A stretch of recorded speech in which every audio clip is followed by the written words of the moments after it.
श्री स्वामी समर्थ. मित्रांनो, आज आपण स्वामींची एक अद्भुत लीला पाहणार आहोत. स्वामींची एक अप्रतिम कथा आज आपण पाहणार आहोत. या कथेतून आपल्याला हे समजते, युग कोणतेही असो, भगवंताला मात्र सुदाम्याचे पोहेच आवडतात. भक्ताकडे दुसरे काही नसेल तरी चालेल, भगवंत हा फक्त भक्तीचाच भुकेला आहे. चला तर मग ही कथा पाहूया. जोशीबुवा गडगंज श्रीमंत होते. आपल्या श्रीमंतीचा त्यांना फार अभिमान होता. तात्या वैद्य नावाचा गृहस्थ त्यांच्या घरी घरगडी म्हणून राबत होता, कारण त्यांनी जोशीबुवांकडून फार पैसे कर्ज म्हणून घेतले होते. जोशीबुवांचं कर्ज फेडून त्यांना 2 वेळचं जेवणही महाग झालं होतं, तरीसुद्धा ते उदार वृत्तीचे होते.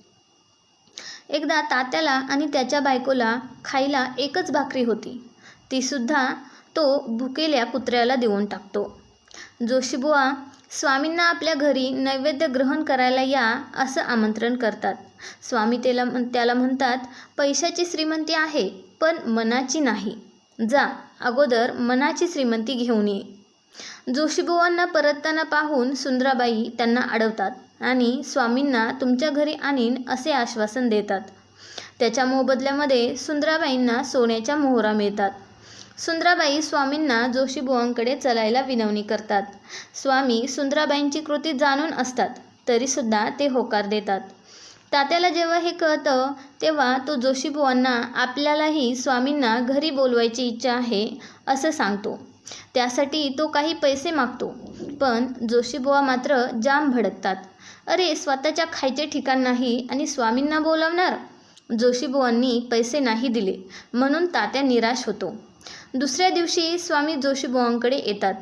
जोशीबुवा स्वामींना नेसायला अत्यंत महागडं असं पितांबर देतात आणि यथासांग आदरातिथ्य करतात. परंतु त्यांच्या मनामध्ये स्वामी जाताना आपलं महागडं पितांबर तर नाही ना घेऊन जाणार.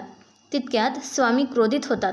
पितांबर काढून जोशाच्या तोंडावर फेकतात आणि नैवेद्य ग्रहण न करताच परत येतात. जोशीबुवा क्षमा मागायला येतात. स्वामी म्हणतात, अरे, ऐश्वर्यात लोळून तुझं मन मलिन झालं आहे. तुला काय वाटलं, नैवेद्य ग्रहण करून आम्ही तो पितांबर घेऊन जाणार? चल, निघ इथून.